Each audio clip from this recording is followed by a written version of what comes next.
Hello friends, કેમ છો? I hope કે તમે બધા મજામાં હશો. તો આજે છે સન્ડે, એટલે બધા લેટ ઉઠ્યા છે અને કામ પણ બધું લેટ થયું છે આજે. તો અહીંયા મારી બે રૂમોમાંથી કચરો વળાઈ ગયો છે અને બહાર હજુ બાકી છે. તો એના પપ્પા અહીંયા ચા નાસ્તો કરીને બેસી ગયા છે કામ કરવા માટે. વિરાટ પણ એમની જોડે બેસી ગયો છે. તો અહીંયા જો બાળકો संडे एंजॉय कर रहे हैं पतंग चगा के. પતંગ ચગાવવા માંડી છે. અહીંયા ઉત્તરાયણ આવી ગઈ છે. જો અને આ કપડાં કાલે સાંજે મોડા ધોયા હતા મશીનમાં, તો અત્યારમાં મેં સૂકવી દીધા છે. બાળકો પતંગ ચગાવીને એમનું સન્ડે એન્જોય કરે છે. તો આજે તો રવિવાર છે એટલે હજુ કોઈ નયું પણ નથી. તો આજે હું ફટાફટ મારું કામ કરી દઈશ અને પછી આજે મહેમાન પણ આવવાના છે, એટલે એ લોકો માટે જમવાનું બનાવવાનું છે. તો અહીંયા નાહી ધોઈને આવી ગઈ છું કિચનમાં.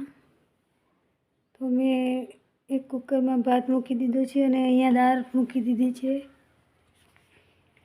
જોડે જોડે હું રોટલીનો લોટ પણ બાંધી દઈશ, કેમ કે એ લોકો છેક પાવાગઢ સાઈડથી આવવાના છે તો એમને ઉતાવળ હશે જવાની, તો ફટાફટ જમવાનું બનાવી દેશે એમના માટે.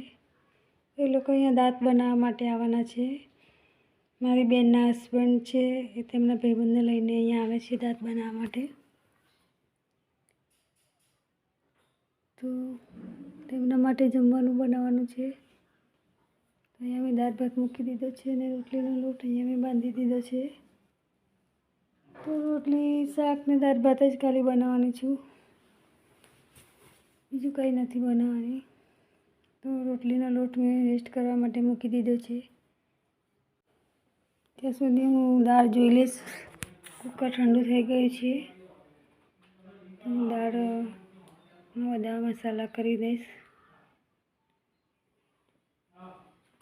દાળમાં પહેલાં જેટલું જોઈતું હોય એટલું પાણી નાખી દઈશ અને કિચન હું તરત જ સાફ કરી લઉં છું, કેમ કે ગંદુ કિચન મને ગમતું નથી. એટલા માટે જેવું વેરાય એવું સાફ કરી લઉં છું, કેમ કે ચોખ્ખું કિચન હોય તો કામ કરવાની થોડું સારું લાગે છે.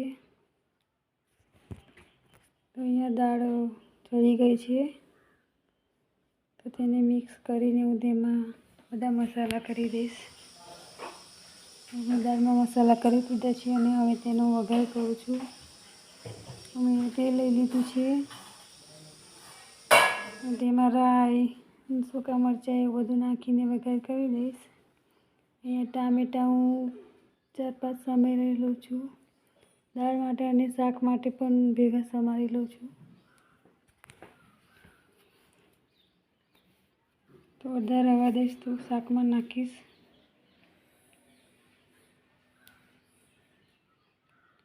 મારું તેલ ગરમ થાય ત્યાં સુધી હું ટામેટાં સમારી લઈશ.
તો અહીંયા મેં દાળ વઘારી દીધી છે અને ભાત પણ મારો હજુ ચડી રહ્યો છે.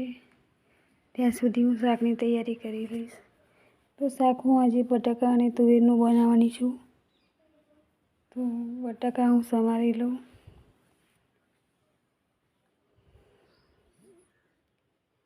ભાત થઈ જાય એટલે તેને નીચે ઉતારીએ સાઈડે દાળ મૂકીને પછી હું શાક વઘારી દઈશ આ બાજુ.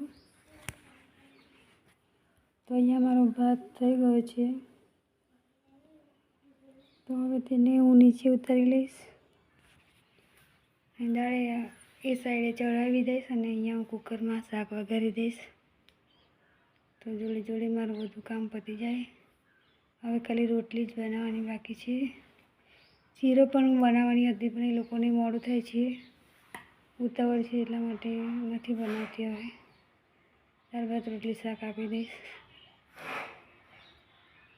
આમ પણ 1 વાગી ગયો છે તો જમવાનો ટાઈમ પણ થઈ ગયો છે.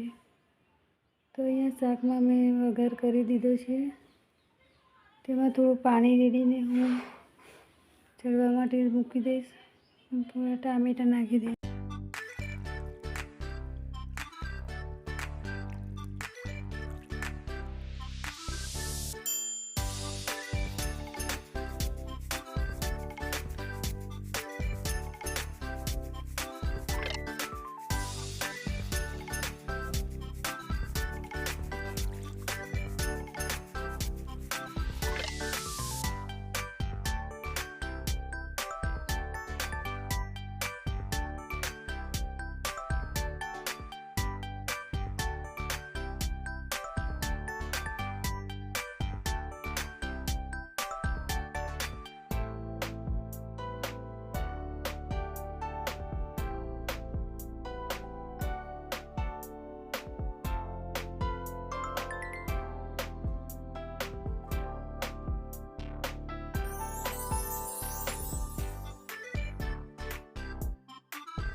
તો અહીંયા મારી દાળ ઉકળી ગઈ છે.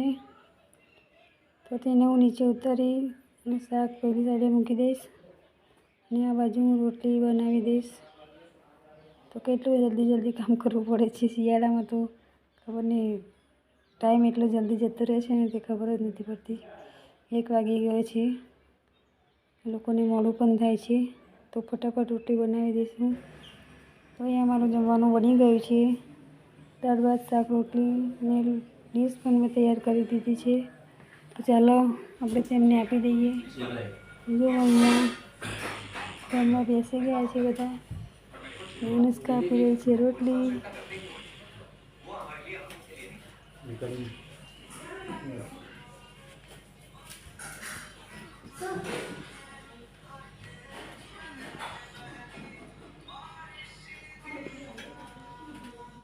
તો અહીંયા એ લોકો જમીને જતા રહ્યા છે. તો મેં બધું જમવાનું થોડું ઘણું બચ્યું હતું એ વાસણમાં લૂકી લીધું છે. દાળ ભાત રોટલી શાક થોડી બચી ગઈ છે. સાંજે પણ ચાલશે એવું લાગે છે. તો બનાવવું પણ પડશે કદાચ. તો અહીંયા કિચન સાફ કરી લીધું છે મેં અને હું બેસી ગઈ છું વાસણ ઘસવા માટે. અને 2 વાગી ગયા છે. તો 2 વાગે હું બેઠી છું વાસણ ઘસવા માટે.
બધા વાસણ ઘસાઈ ગયા છે, કપડાં પણ ધોવાઈ ગયા છે. તો હવે સ્વેટર હતા મેં હાથે ધોયા હતા, તે મેં નિતારવા માટે અંદર મૂકી દીધા છે. તો હું આ કપડાં સૂકવી દઈશ. અને આજે 2 દિવસનું દૂધ મેં રાખ્યું હતું, તેનું દહીં બનાવ્યું હતું. એની મલાઈ મેં કાઢી લીધી છે અને ઘી પણ મેં ઉકાળવા માટે મૂકી દીધું છે. અને ઘી મારું રેડી થઈ ગયું છે, તમે જોઈ શકો છો.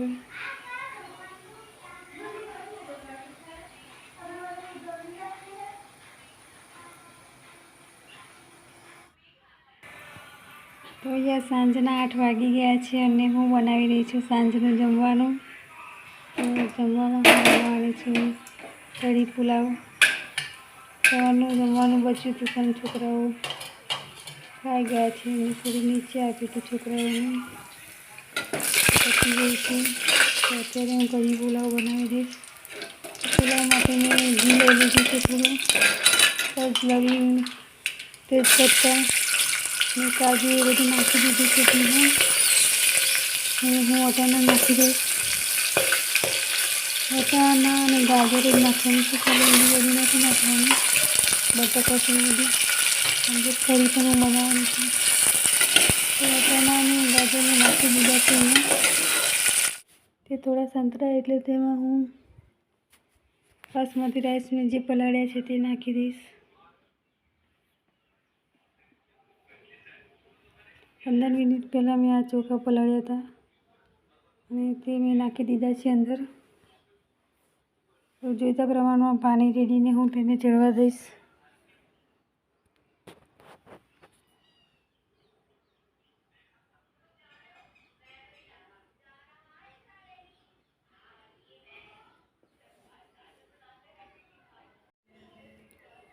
તો અહીંયા મેં અઢી ચમચી મીઠું નાખી દીધું છે સ્વાદ મુજબ. તો તેને મિક્સ કરીને ચડવા મૂકી દઈશું. 2 સીટી વાગે એટલે આપણો પુલાવ તૈયાર થઈ જાય.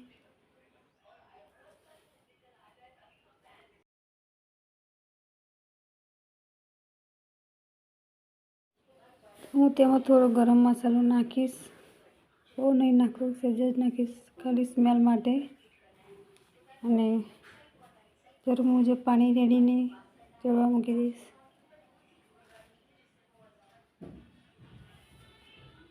પાણી હું મારા અંદાજથી લઉં છું, કેમકે મને ખબર પડી જાય કે આટલા ચોખા છે તો આટલું પાણી જોઈશે, તો હું તે પ્રમાણે પાણી લઈશ.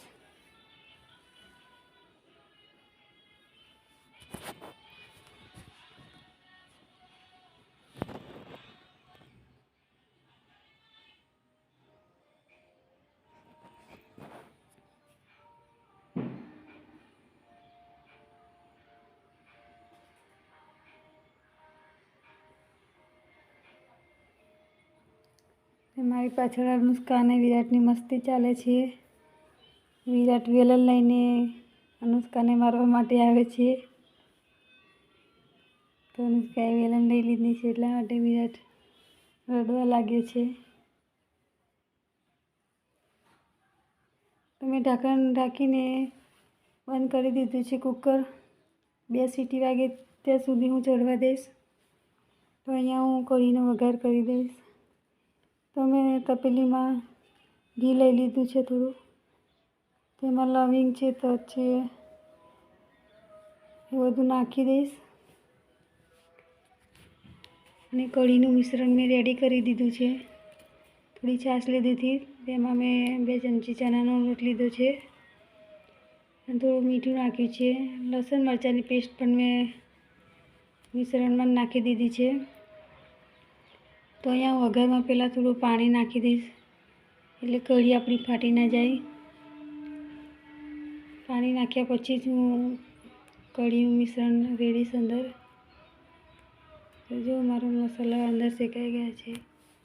તો હવે હું થોડું પાણી નાખી દઈશ.